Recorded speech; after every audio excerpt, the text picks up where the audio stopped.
somebody should have told me. There really are two organizations.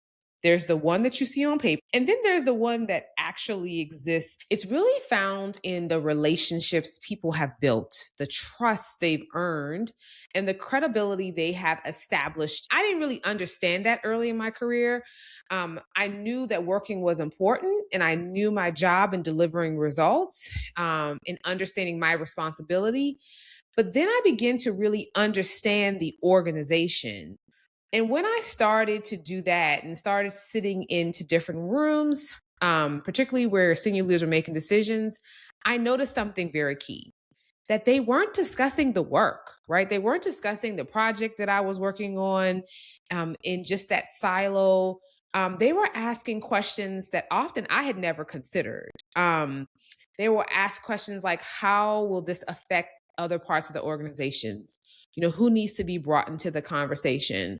What happened?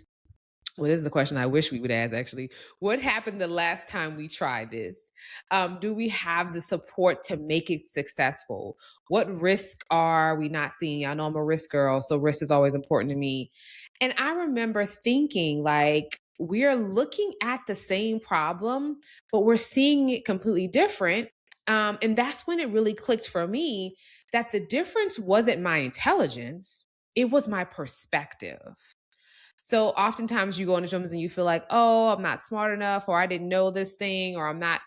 No, no, it's not an intelligence issue. It's really about shifting your perspective in those conversations.